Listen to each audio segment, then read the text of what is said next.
EAD, Unicesumar, do meu jeito, no meu tempo, em qualquer lugar.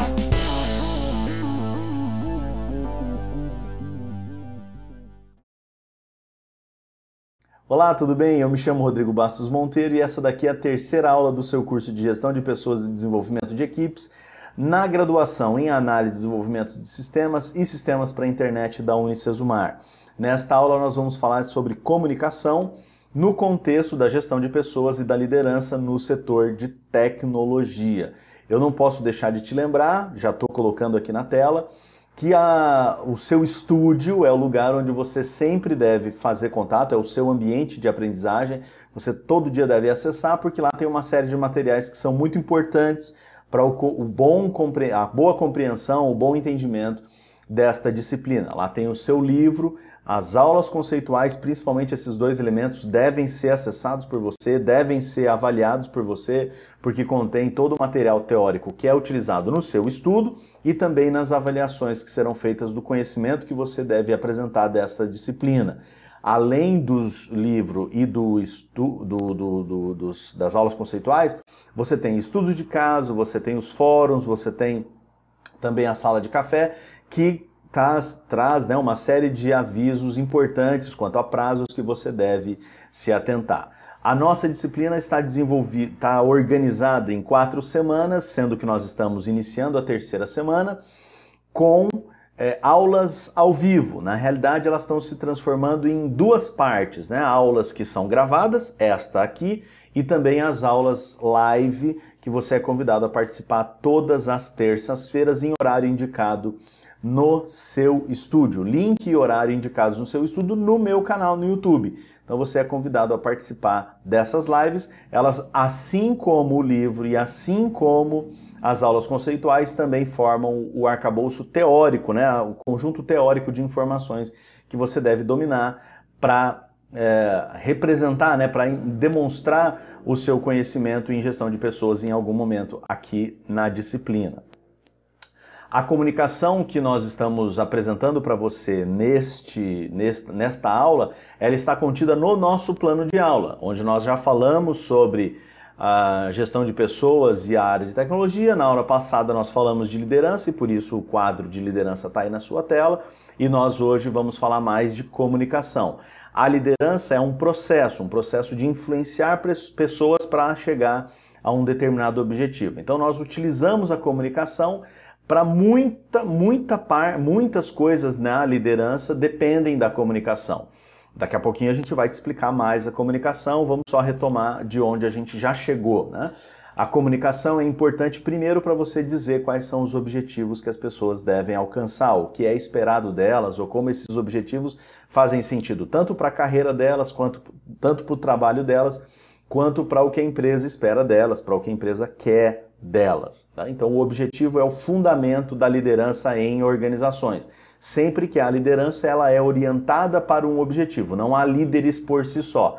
Há chefes por si só, porque eles são instituídos formalmente. Os líderes, eles, no caso das empresas, eles aparecem, eles são destacados em função dos objetivos a serem determinados. Claro que como os gerentes determinam o que deve ser feito, quais são os objetivos que devem ser alcançados, muitas vezes eles também precisam assumir o papel de líder, mas não quer dizer que sempre são eles. Na maioria das vezes são, mas não quer dizer que sempre são eles. Às vezes você tem o gerente que determina o que é para fazer e você tem os líderes que dizem como fazer, inspiram, facilitam, entregam mais informações para que as pessoas consigam alcançar ou para que as pessoas consigam realizar o que elas precisam realizar. Então a definição de objetivos é um ponto fundamental para a liderança profissional. Depois da liderança, do atingimento do objetivo, da definição, não atingimento, a definição do objetivo para a liderança, você precisa da comunicação também para outras coisas. Primeiro, para descrever como é que o atingimento daquele objetivo se liga aos interesses pessoais de cada um dos seus liderados. Para saber os interesses pessoais, a gente precisa entender a motivação, o motivo para a ação de cada ser humano. O motivo para a ação tem muito a ver com o que a pessoa almeja, o que é que ela está buscando, quais são os sonhos, os intentos, os interesses, e isto, portanto, traduzido como motivação, o que a motiva. No seu mapa, no mapa da sua disciplina, você foi convidado a interpretar e pensar e produzir um resultado, que é o mapa, usando a teoria da motivação da hierarquia das necessidades produzidas pelo psicólogo organizacional Abraham Maslow lá na década de 70. Além disso, na aula 2, nós falamos sobre outra teoria da motivação, como a do McClelland, a teoria que explica por afiliação, realização e poder como as pessoas se engajam em certas tarefas. Mas há outras, os fatores higiênicos de Herzberg, as teorias, né, de motivação que se associam a lideranças contingenciais. Então, a gente tem uma série de explicações do motivo da ação que as pessoas... por que é que as pessoas fazem o que elas fazem em função do que as motiva. Então, entender a motivação é um ponto fundamental pro líder, e entender a motivação, no caso do líder, precisa se comunicar. E ele precisa ser aí, muitas vezes, um comunicador ativo e um comunicador passivo. Daqui a pouco a gente vai te explicar um pouquinho mais sobre isso.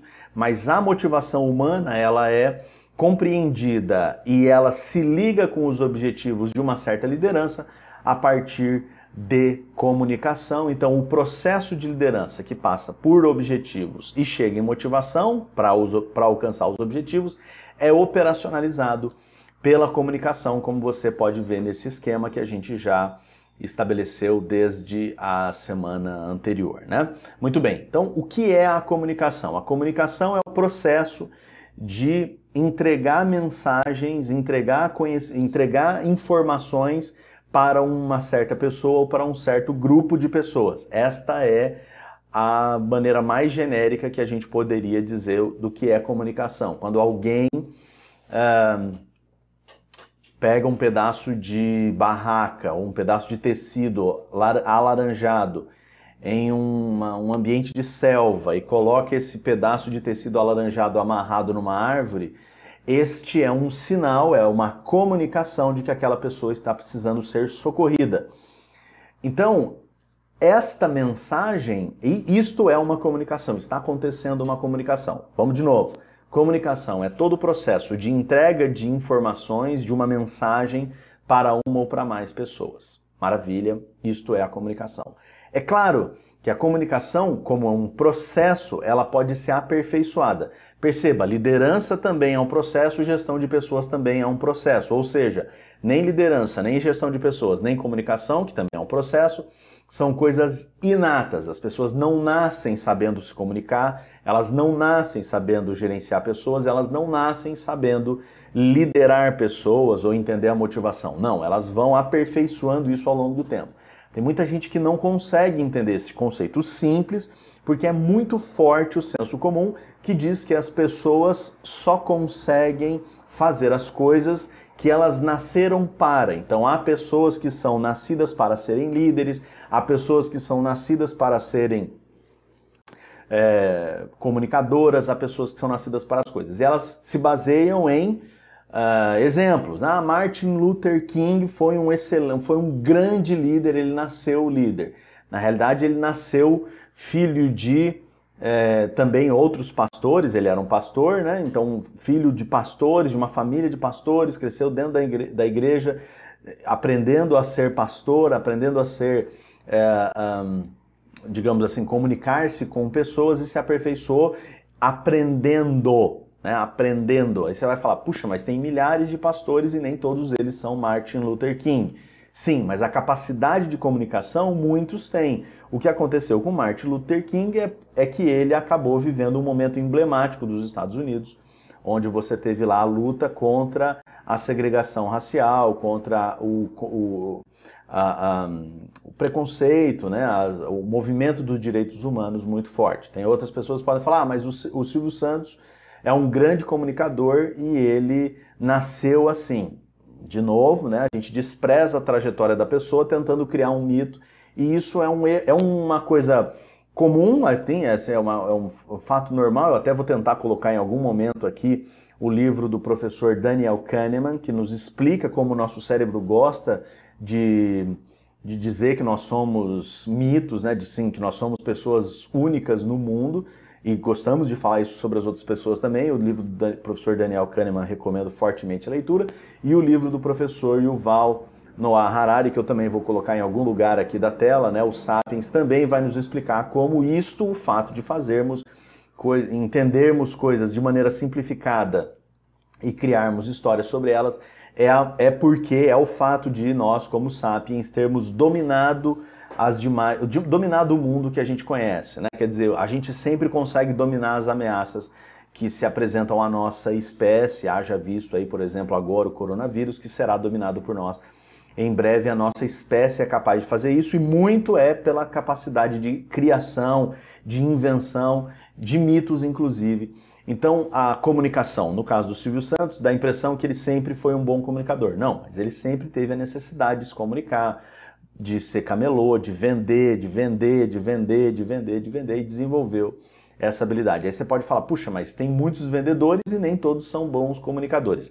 É muito provável que um bom vendedor seja um bom comunicador, é muito provável, não é que seja necessário, e o sucesso todo do Silvio Santos não se diz respeito apenas à comunicação, mas sim o momento histórico, a economia, as alianças que fez, o conhecimento político, a interpretação da realidade e uma série de outras coisas que não falam só sobre a comunicação, mas que a comunicação também está descrita. É muito importante que você saiba que quando a gente fala de comunicação, a gente não tende a dizer que as pessoas nasceram para se comunicar bem, mas não é a realidade. A gente tem milhões de estudos que demonstram que a trajetória social de uma certa pessoa, os elementos que a levaram para um certo caminho, fazem-na ser mais hábil em alguma coisa do que outra, de acordo com a sua trajetória, de acordo com o que ela foi exposta a. Então a comunicação é muito importante você entender que ela pode ser desenvolvida. E por que eu estou batendo muito nessa tecla, diferente das outras semanas onde eu não bati tanto nessa tecla? Porque nessa altura do campeonato, algumas pessoas já podem estar dizendo, olha, eu entendo que é legal, entendo que é bacana a gestão de pessoas, a liderança, isso tudo aí é muito bacana, só que eu não gosto, eu sou sempre muito introvertido, eu sou uma pessoa que gosta de ficar só na minha, eu não gosto de me relacionar com ninguém, quando eu vou me relacionar com as pessoas dá muito problema, quando eu vou conversar com alguém as pessoas não me entendem, as pessoas elas são muito burras, elas são limitadas e enfim, eu gosto de me isolar, eu gosto de ficar só na minha.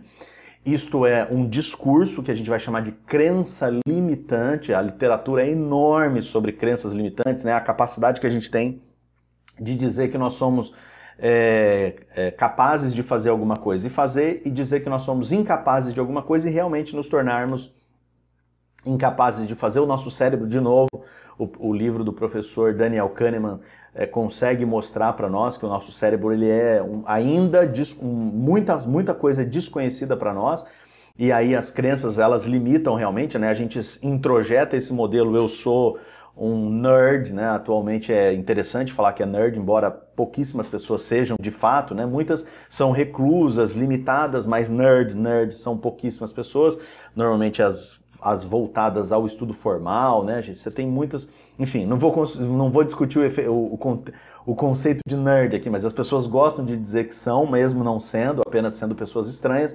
E aí, a comunicação, ela pode ser desenvolvida. Você pode se desenvolver, então não precisa assumir que você é ruim numa coisa antes de você tentar desenvolver-se naquelas coisas. Você pode tentar, você pode fazer... o desenvolvimento da sua habilidade, da sua competência, do seu raciocínio, do seu intelecto da melhor maneira possível, sem precisar usar muletas metafísicas, que a gente vai chamar, né? Muletas intelectuais, muletas que não existem na realidade, elas só são muletas na sua cabeça. Eu não sei fazer isso, eu não sei fazer aquilo, eu sou assim, eu sou assado. Essa descrição ela é muito peculiar nos latinos, inclusive nos brasileiros. A gente gosta de dizer que fulano é assim, fulano é assado, meu filho é isso, meu filho é aquilo, meu pai é assim, meu pai é assado, eu sou assim, eu sou assado. A gente vai limitando e rotulando as pessoas, e isso é um fator que a gente precisa deixar muito em evidência quando a gente fala de comunicação, quando a gente fala de liderança e tal, porque especialmente aqui na área de tecnologia, a gente tem muitas pessoas que, de uma maneira não muito inteligente, se limitam, né? Colocam que elas são simplesmente fazedoras, elas são só braço, elas não são o cérebro, elas não conseguem se comunicar com os outros.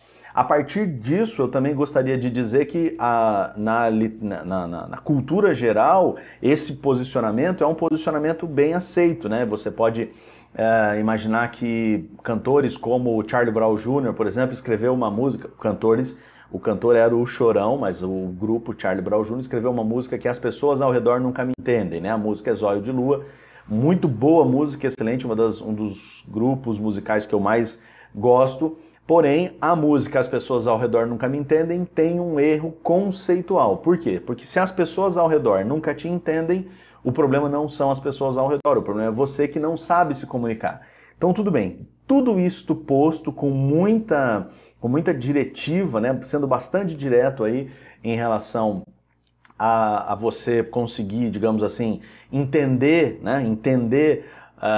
o contexto em que você pode desenvolver a sua liderança, vamos ao processo de liderança. O processo de liderança, portanto, é enviar uma mensagem, uma comunicação para um receptor e a gente vai, no envio dessa mensagem, entender agora um pouco mais. Você sempre tem um emissor, uma pessoa que emite, então a pessoa que coloca um tecido laranjado sobre uma árvore, sobre uma árvore, ela está emitindo uma mensagem. Nesse caso aqui, essa mensagem é a mensagem de socorram-me, que ela está mandando por um canal, no caso aqui o canal visual é uma imagem, e ela está usando um código que é interpretado por outras pessoas que saibam como é este tipo de código. Lá atrás, quando eu falei da mensagem do tecido laranja, né, sobre uma árvore, você pode ter falado, mas como que um tecido laranja sobre uma árvore é um sinal de socorro, né? Porque você não domina, talvez, né? Claro que você pode dominar, vai que você domina isso. Eu recentemente fui apresentado a este código num contexto de um treinamento e tal, e descobri isso recentemente. Se antes desse treinamento tivessem mostrado para mim um tecido alaranjado sobre uma árvore em algum lugar, eu ia achar simplesmente que era um tecido que ficou jogado lá, ou um paraquedas rasgado, alguma coisa que ficou lá. Eu não ia achar que a pessoa tinha alguém mandando uma mensagem aí. Então, o código precisa ser decodificado por quem? Pelo receptor da mensagem. Então, saber o tipo de código que você está usando para enviar sua mensagem a partir de um certo canal, leva em consideração quem vai receber a informação lá do outro lado, quem precisa receber a informação lá do outro lado. Por isso que você, na hora de se comunicar, não deve se comunicar da maneira que você quer, você tem que se comunicar da maneira que as pessoas consigam te entender, dependendo o conhecimento que elas têm, principalmente do código. Daqui a pouco eu vou falar de barreiras e facilitadores, mas principalmente dependendo da capacidade de interpretação do código que elas têm, né? Só para simplificar isso, digamos que eu estivesse fazendo esta aula em japonês. Não seria possível porque eu não sei falar japonês, mas digamos que eu tivesse essa habilidade, esse conhecimento e fizesse a aula em japonês.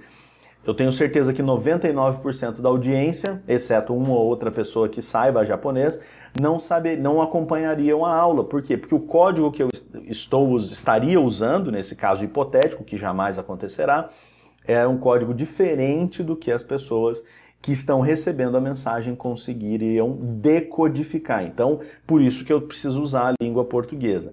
Mas eu estou usando a língua portuguesa de uma maneira o mais fácil, na minha capacidade de tornar a língua portuguesa fácil possível. Por quê? Porque eu preciso contar que o meu público é muito variado. Eu tenho pessoas que estão fazendo a sua segunda, terceira graduação, que são mestres, doutores, eventualmente, e eu também tenho pessoas que acabaram de terminar o ensino médio, que estão fazendo a sua primeira graduação. Eu tenho pessoas que já são mais velhas, que têm uma carreira profissional, que estão acostumadas a muitos eventos de comunicação, e talvez eu tenha pessoas que vão começar ainda na carreira, que são muito jovens e que o seu nível, né, que o seu volume de vocábulos, né, de verbetes, de palavras disponíveis para para a conversação ainda é pequena. Então eu estou fazendo dois extremos enormes aqui de range de pessoas que eu preciso alcançar, e eu suponho que com o meu linguajar, com as palavras que eu estou utilizando, da maneira como eu estou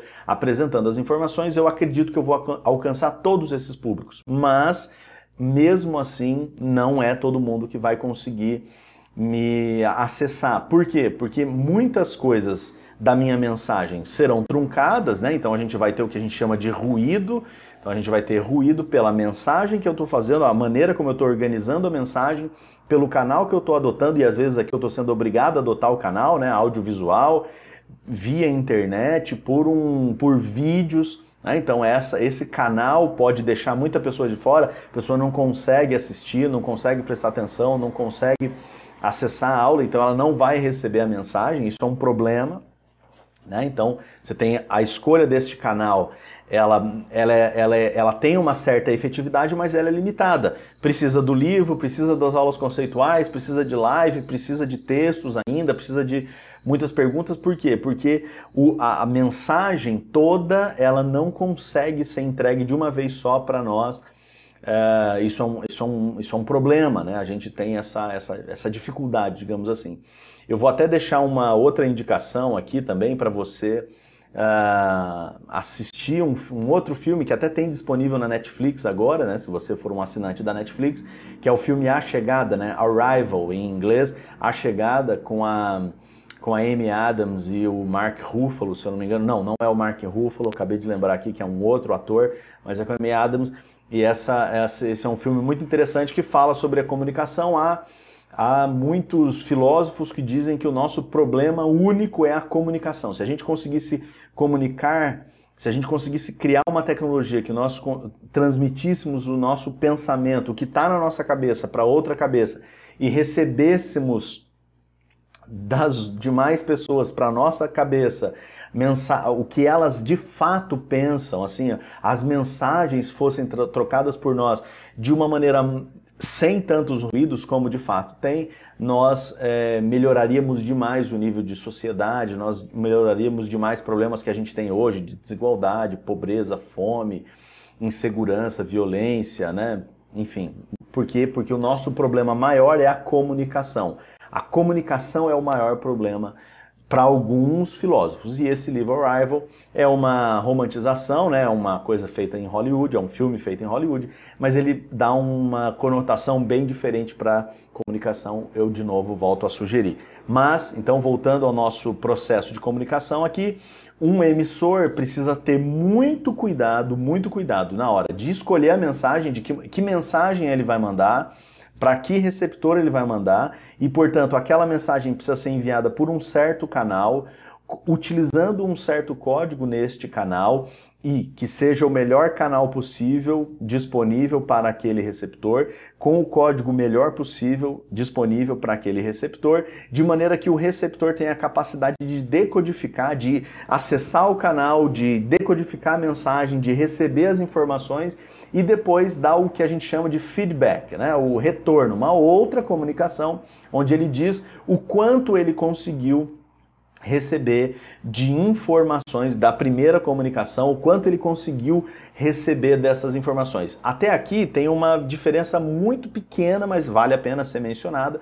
Não quer dizer que uma pessoa que recebeu uma informação adequadamente, que ela aceitou a informação, mas pelo menos ela entendeu. Aqui a gente está tratando do entender, não de aceitar ou de concordar, não é isso. É primeiramente entender. Se a pessoa entender a comunicação totalmente, isso vai ser chamado uma comunicação positiva. Assim Silvio Santos, assim Martin Luther King, assim líderes políticos que eu não vou mencionar, né, para não ter nenhum problema. As pessoas hoje estão muito limitadas intelectualmente, então a gente não pode mencionar nada porque dispara nelas um raciocínio muito limitado, então eu não quero fazer isso com nenhum de vocês que porventura estejam nesse patamar. Então, não vou citar nenhum líder político, mas normalmente os políticos são pessoas capazes de se comunicar muito bem. Então esse é o processo de comunicação. Ele envolve um emissor, uma mensagem, um canal, um código, um receptor e um feedback também, Claro que todo o processo de comunicação tem ruídos e a gente precisa evitar os ruídos. De quem que é a responsabilidade de evitar os ruídos, de diminuir os ruídos, de usar o canal certo, a mensagem certa, o código certo para aquele receptor? Do emissor. Então as pessoas ao redor nunca me entendem é uma frase sem cabimento. Ela é muito boa do ponto de vista poético, mas ela não faz nenhum sentido do ponto de vista das ciências sociais e da comunicação, porque as pessoas precisam nos entender. Se as pessoas não nos entendem, somos nós que nos comunicamos mal com elas. Se a gente consegue se comunicar bem com um tipo de pessoa, da nossa idade, do nosso gênero, do nosso nível intelectual, ok. Quando eu preciso me comunicar com pessoas de idade diferente, de outro gênero, de outro nível intelectual, e eu não consigo fazer isso, é porque eu não estou sabendo me comunicar bem. Dá para desenvolver isso, e para isso a gente tem que lidar com os facilitadores e as barreiras da comunicação. Entre os facilitadores, evidentemente, empatia, boa vontade, habilidade de ouvir. A boa vontade aqui é o sentido de você estar a fim de se comunicar com as pessoas, disponibilidade, ser claro, objetivo, ter credibilidade, né? Planejar as suas comunicações, ter credibilidade. A gente vai conseguir credibilidade sendo alguém, né? Você está me dando tempo seu de atenção porque eu sou professor na Unicesumar, onde você está fazendo aula. Se eu fosse uma outra pessoa que, sei lá, você tivesse caído no canal lá para ouvir alguma informação, você não ia estar nem aí para mim, porque eu não teria nenhuma credibilidade com você. Isto, então, às vezes está à disposição do comunicador e às vezes não está à disposição. Tem algumas coisas que são ruins para você se comunicar. Então, por exemplo, conhecimento. A diferença de conhecimento, né? Quando você vai falar com pessoas que têm nível de conhecimento diferente dos seus, acima e abaixo, isto é uma barreira. Claro que nunca as pessoas vão achar que tem pouco conhecimento. Elas sempre acham que tem muito mais conhecimento do que de fato elas têm, ainda mais porque elas viram no Google, pesquisaram na internet, tem um vídeo que fala, né? Então o conhecimento informal, sem base técnica, né? O que em alguns casos é chamado de fake news, mas eu não estou chamando de fake news, eu estou falando de pseudo-conhecimento realmente, as pessoas que acham que sabem alguma coisa e não sabem, e aí elas vão conversar com quem de fato sabe, e aí elas realmente têm muita dificuldade de se comunicar pelos pré-conceitos aqui, não dizendo de preconceito racial, nada, pelos pré-conhecimentos, né? Pelos conhecimentos que elas já tinham.